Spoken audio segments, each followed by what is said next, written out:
విదేశాల్లో చదవాలనుకుంటున్నారా? అయితే విదేశ్ కన్సల్టెంట్స్ ని సంప్రదించండి. గౌరవనీయ ఉప ముఖ్యమంత్రి ప్రజలందరూ టీవీల దగ్గర చూస్తున్నారు. పవన్ కళ్యాణ్ గారు. గౌరవ అధ్యక్షుల వారికి హృదయపూర్వక నమస్కారం. నాకు మాట్లాడే అవకాశం ఇచ్చినందుకు గౌరవ ముఖ్యమంత్రి గారికి మీకు హృదయపూర్వక నమస్కారం. నిన్న గవర్నర్ గారి ప్రసంగానికి మనస్ఫూర్తిగా మా పార్టీ తరఫు నుంచి, నా తరఫు నుంచి మనస్ఫూర్తిగా దానికి మద్దతు తెలుపుతూ ధన్యవాదాలు తెలియజేసుకున్నాను అధ్యక్ష. ఇక్కడున్న ఎక్కువ మంది చాలా సీనియర్ నాయకులు, మోస్ట్ ఆఫ్ దెమ్. నాకు ఇలాంటి సెషన్స్ ఎలా ఉంటాయో నాకు తెలియదు. ఫస్ట్ టైం నేను అంటే గొడవ ఎలా ఉంటుంది అసెంబ్లీలో నాకు తెలియదు. నాకు చాలా ఆశ్చర్యం కలిగింది ఏంటంటే,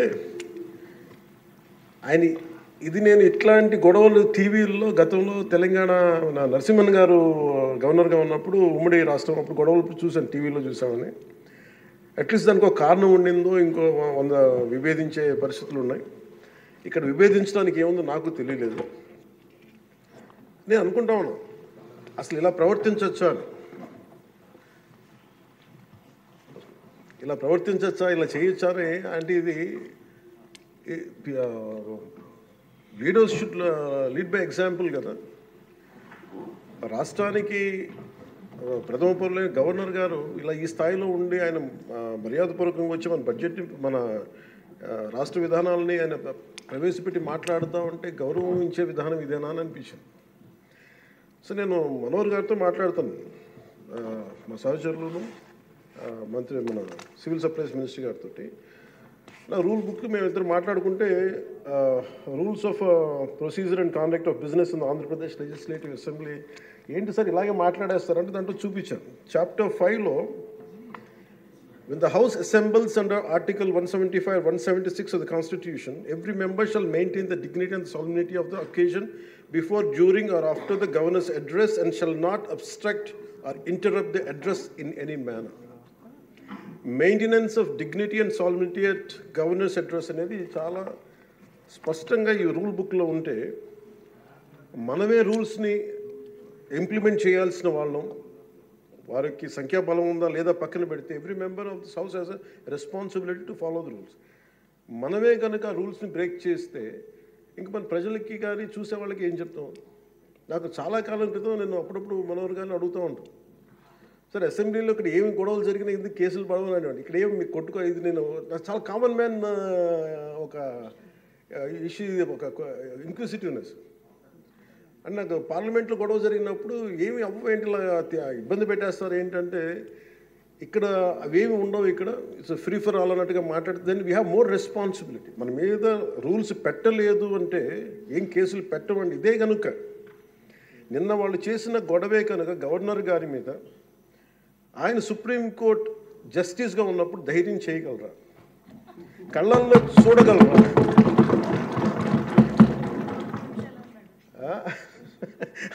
నాకు అది అనిపించింది.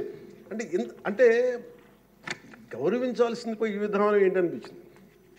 నిన్న టీవీ వాళ్ళని అడిగారు, మీరు వీళ్ళ వైసీపీ నాయకులు ఇలా మాట్లాడారు కదా, మీ ఇదేంటి అని. YCP synonym for ruckus. అంటే గొడవకు కానీ బూతులు కానీ వాళ్ళు పర్యాయ పదం అయిపోయారు. అంటే నిన్న చూసిన గొడవ జరిగిన తర్వాత నాకు నిజంగా అనిపించింది, గౌరవ ముఖ్యమంత్రి గారు అన్ని సంవత్సరాలు వాళ్ళు ఎలాగా వాళ్ళని తట్టుకొని నిలబడ్డారో ఆయనకి హ్యాట్స్ ఆఫ్ తెలియజేస్తాను. అది ఎంత గట్స్ ఉండాలి, ఎంత దమ్ము ఉండాలి, ఎంత ధైర్యం ఉండాలి. అలాగే నాకు నిన్న గొడవలు జరుగుతుంటే నాకు అనిపించింది, నాకు ఇవే గుర్తొచ్చినాయి అధ్యక్ష. వాళ్ళు ఎప్పుడైతే పేపర్లు విసిరేసి అక్కడ దాకా వచ్చారో నాకు గుర్తొచ్చింది వివేకానంద రెడ్డి గారి హత్య గుర్తొచ్చింది. అంటే వాళ్ళ విధ్వంస విధానం చూశారు. అలాగే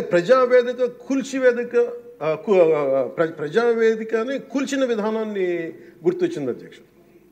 200 పైచిలకు ఆలయాలని విధ్వంసం గుర్తొచ్చింది అధ్యక్ష.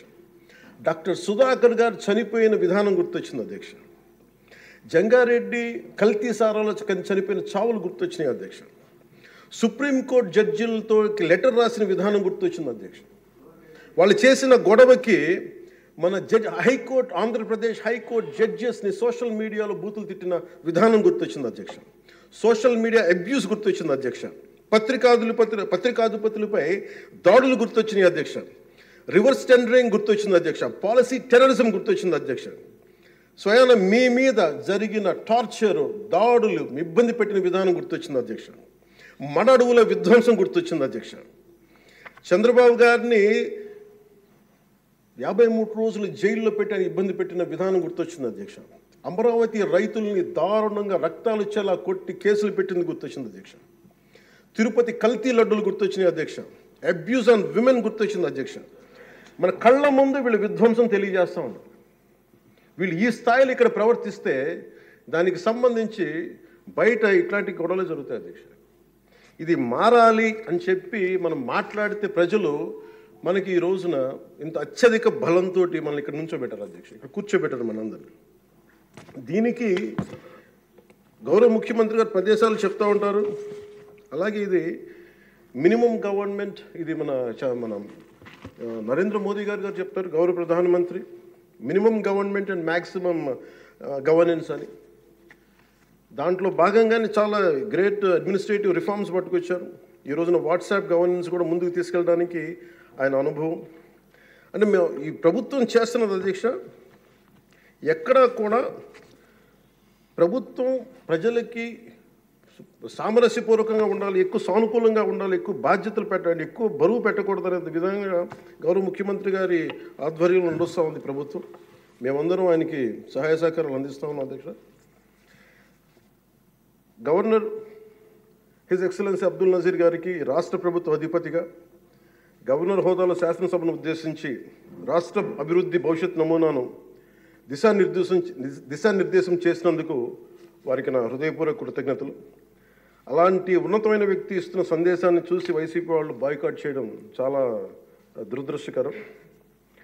ఇలాంటి ఆయన చూస్తూ ఉన్నాను అధ్యక్ష.